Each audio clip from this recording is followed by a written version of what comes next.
पहला पाठ समूएल का पहला ग्रंथ 4 वचन 1 से 11। समूएल की बात इसराइल भर में मान्य थी। उन दिनों फिलिस्ती इसराइल पर आक्रमण करने के लिए एकत्र हो गए और इजरायली उनका सामना करने निकले। उन्होंने एबेन एजेह के पास पड़ाव डाला और फिलिस्तियों ने अफेद में। फिलिस्ती इसराइलियों के सामने पंक्तिबद्ध हो गए। घमासान युद्ध हुआ और इजरायली हार गए। फिलिस्तियों ने रण क्षेत्र में लगभग 4000 सैनिकों को मार डाला। जब सेना पड़ाव में लौट आई तो इजरायली नेताओं ने कहा, प्रभु ने आज हमें फिलिस्तियों से क्यों हारने दिया? हम शिलो जाकर प्रभु की मंजूषा ले आएं। वो हमारे साथ चले और हमें हमारे शत्रुओं के पंजे से छुड़ाए। उन्होंने मंजूषा ले आने कुछ लोगों को शिलो भेजा। ये विश्वमंडल के प्रभु के विधान की मंजूषा है जो केरुबीन पर विराजमान है। एली के दोनों पुत्र होपनी और पीनहास ईश्वर के विधान की मंजूषा के साथ आए। जब प्रभु के विधान की मंजूषा पड़ाव में पहुंची, तो सब इजरायली इतने जोर से जयकार करने लगे कि पृथ्वी गूंज उठी। फिलिस्तियों ने जयकार का वह नाद सुनकर कहा, इब्रानियों के पड़ाव में इस महान जयकार का क्या अर्थ है? जब उन्हें ये पता चला कि प्रभु की मंजूषा पड़ाव में आ गई है, तो वे डरने लगे। उन्होंने कहा, ईश्वर पड़ाव में आ गया है। हाय, हम हार गए। उस शक्तिशाली ईश्वर के हाथ से हमें कौन बचा सकता है?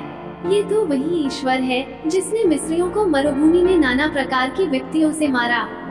फिलिस्तियों, हिम्मत बांधो और शूरवीरों की तरह लड़ो, नहीं तो तुम इब्रानियों के दास बनोगे जैसे कि वे तुम्हारे दास थे। शूरवीरों की तरह लड़ो। फिलिस्तियों ने आक्रमण किया। इजरायली हारकर अपने तंबुओं में भाग गए। यह उनकी करारी हार थी। इसराइलियों के 30,000 पैदल सैनिक मारे गए। ईश्वर की मंजूषा छीन ली गई और एली के दोनों पुत्र होपनी और पीनहास भी मार दिए गए। सुसमाचार संत मार्कुस 1 वचन 40 से 45। एक कोढ़ी ईसा के पास आया और घुटने टेककर उनसे अनुनय विनय करते हुए बोला, आप चाहें तो मुझे शुद्ध कर सकते हैं।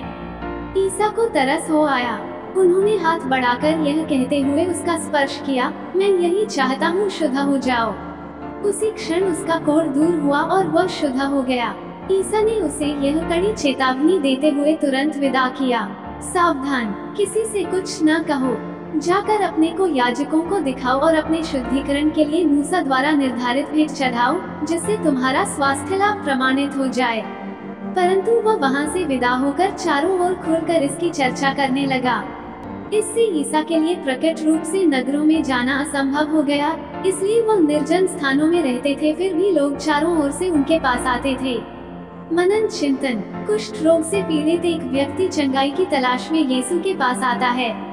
कुष्ठ रोग न केवल एक शारीरिक बीमारी थी, बल्कि यह एक सामाजिक कलंक भी थी, जो इससे पीड़ित लोगों को अलग थलग कर देती थी। फिर भी ये बहादुर आदमी यीशु के पास आने का साहस करता है, घुटने टेकता है और कहता है, यदि आप चाहें तो आप मुझे शुद्ध कर सकते हैं। इसके बाद जो होता है उससे पता चलता है कि हमारे दयालु प्रभु का हृदय दया से भर गया। उन्होंने उस आदमी को छुआ और घोषणा की, मैं चाहता हूँ, शुद्ध हो जाओ। तुरंत मनुष्य का कुष्ठ रोग दूर हो जाता है और वह पुनः स्वस्थ हो जाता है। यह मुलाकात हमें यीशु और हमारे प्रति उनके प्रेम के बारे में गहन सबक सिखाती है। यीशु जरूरतमंदों से मुंह नहीं मोड़ते, इसके बजाय वो अछूतों तक पहुंचते हैं, उन्हें छूते हैं और चंगाई प्रदान करते हैं। उनकी करुणा की कोई सीमा नहीं है। उन्होंने सामाजिक बाधाओं को तोड़कर न केवल शारीरिक स्वास्थ्य बल्कि गरिमा और अपनेपन को भी बहाल किया।